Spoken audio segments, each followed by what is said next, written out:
نحمده ونصلی علی رسول الکریم اما بعد فاعوذ باللہ من الشیطان الرجیم بسم اللہ الرحمن الرحیم۔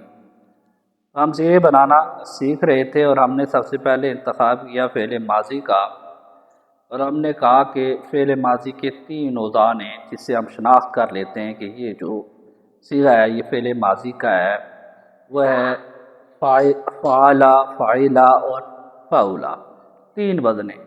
تو آج ہم فاعلہ سے ہم نے ایک کلمے کا انتخاب کیا ہے، وہ ہے سمیع۔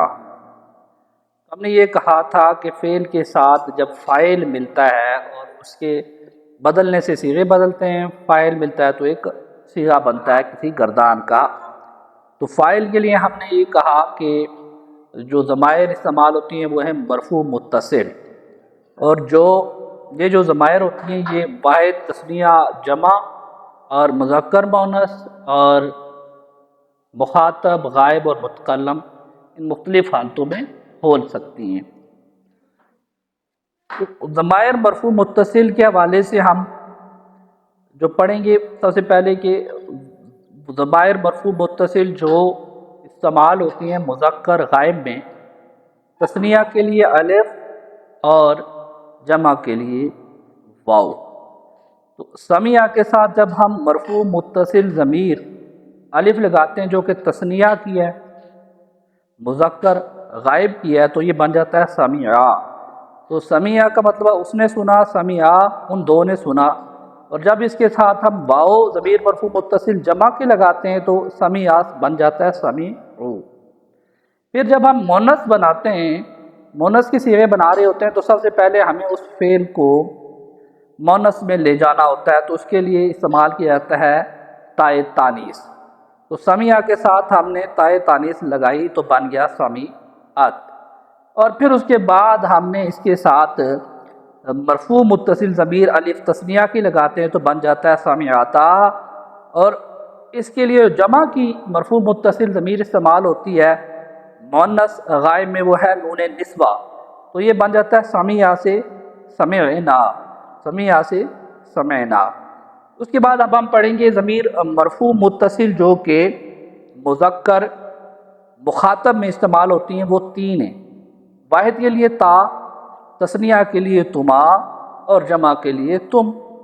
تو سمیع کے ساتھ جب ہم واحد مذکر مخاطب کی مرفوع متصل ضمیر تا لگاتے ہیں تو بن جاتا ہے سمعتا، اور جب اس کے ساتھ تثنیہ کی ضمیر لگاتے ہیں تو ما تو بن جاتا ہے سمیعتما، اور جمع کی ضمیر تم لگاتے ہیں تو بن جاتا ہے سمیعتم۔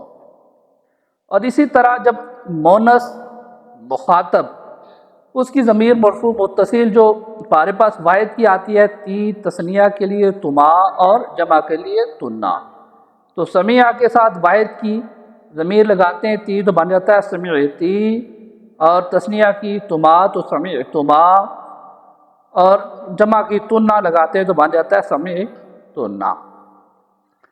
پھر متکلم کے لیے 2 ضمائر استعمال ہوتے ہیں مرفوع متصل، ایک تو اور نا۔ تو واحد متکلم کے لیے اور نا جمع متکلم کے لیے۔ تو سمیع کے ساتھ جب ہم تو ضمیر مرفوع متصل کو جوڑتے ہیں تو یہ فاعل کا کام کرتی ہے، اور یہ صیغہ بن جاتا ہے سمعتو، واحد متکلم کا صیغہ۔ اور جب اس کے ساتھ نا کی ضمیر جوڑتے ہیں تو بن جاتا ہے یہ سمعنا، جس کا مطلب ہے ہم نے سنا، یہ جمع متکلم ہو جاتا ہے، اور تو کا مطلب ہوتا ہے میں نے سنا۔ اب سمیع اس نے سنا، سمیعا ان 2 نے سنا، سمیعو ان سب نے سنا، سمیعت اس ایک عورت نے سنا، سمیعتا ان 2 عورتوں نے سنا، سمعنا ان سب عورتوں نے سنا۔ اس طرح سمعتا تم نے سنا، سمعتما تم 2 مردوں نے سنا، سمعتم تم سب مردوں نے سنا، سمعتی تم ایک عورت نے سنا، سمعتما تم 2 عورتوں نے سنا، سمعتنا تم سب عورتوں نے سنا، اور سمعتو میں نے سنا، اور سمعنا ہم نے سنا۔ تو اس طرح ان جو ضمائر مرفوع متصل ہوتی ہیں جب یہ فعل کے ساتھ لگتی ہیں تو ایک گردان بنتی ہے، صیغے بنتے ہیں، ان صیغوں کو بنانے کو کہتے ہیں ہم گردان۔ صدق اللہ عظیم۔ اللہ تعالیٰ میں دین سیکھنے اور سمجھنے کی توفیق عطا فرمائے۔